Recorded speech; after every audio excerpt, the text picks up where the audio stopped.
Daily serial హరిత. రచన K Tayaramma గారు. నిన్నటి సంచిక తరువాయి. కర్మసాక్షి తన పని తాను నిర్వర్తిస్తూ గగన మధ్యంలోకి వచ్చాడు.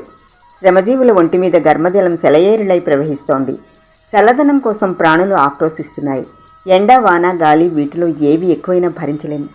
4 రోజులై ఎక్కడో కొండల దగ్గర రాళ్లు కొట్టే పని ఉందంటూ రాజమ్మ, కాసులు, గౌరీ, సత్యం అందరూ కూడా వెళ్ళిపోతున్నారు. ఊర్లో ముసలాళ్ళు, చిన్నపిల్లలు మాత్రం ఉండిపోతున్నారు. ఆ రోజు బడికి సెలవు.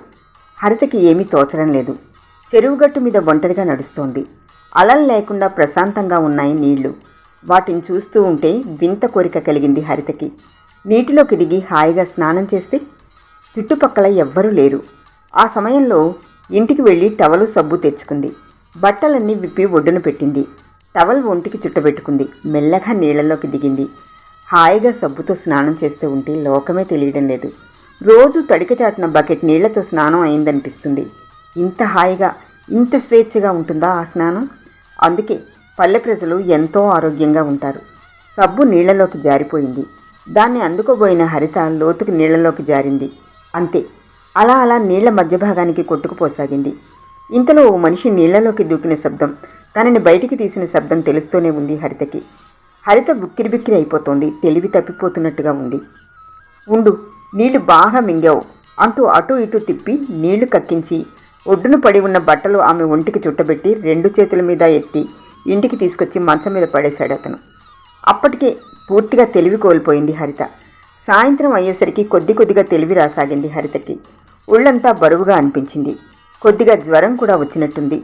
చెవుల్లో నీరు దూరడం చేత కాబోలు గుయ్యమని శబ్దాలు వస్తున్నాయి. ముక్కులు దిబ్బడేసి ఊపిరి తీసుకోవడం కూడా కష్టంగా ఉంది. ఎవరితో చెయ్యి నుదుటి మీద పడ్డంతో బరువుగా వాలిపోతున్న కనురెప్పలెత్తి చూసింది. పక్కని రాజమ్మ కూర్చుని ఉంది. ఓ సిటం ఆలస్యమైతే చచ్చిపోదు టీచరమ్మా, ఆ ముత్యాలమ్మ తల్లి రచించినది అంటోంది ముఖంలో ముఖం పెట్టి. తనని ఎవరు రక్షించారు అడగలేకపోయింది. ముసలయ్య వేడివేడి టీ తీసుకొచ్చాడు. దాన్ని రాజమ్మ హరిత నోట్లో కొంచెంగా పోసింది. మళ్ళీ కళ్ళు బరువుగా వాలిపోతున్నాయి. ఏదో సుషుప్త అవస్థ కలుగుతోంది. అప్పటికే చుట్టూ చాలామంది చేరి ఉన్నారు. అసలే పల్లెటూరు. దానికి తోడు ఇలాంటివి జరిగితే ఇంకా వింతగా చూస్తారు. మర్నాటికి కాస్త తేరుకుంది హరిత. అస్తవ్యస్తంగా ఒంటికి చుట్టబెట్టిన బట్టల్ని తీసి ఉతికారేసిన చీర కట్టుకుంది.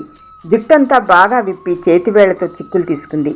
కాఫీ కాచుకుని తాగి అద్దం ముందు నిలబడి బొట్టు పెట్టుకుంటూ అనుకుంది. ఎంత పీక్కుపోయింది మొహం.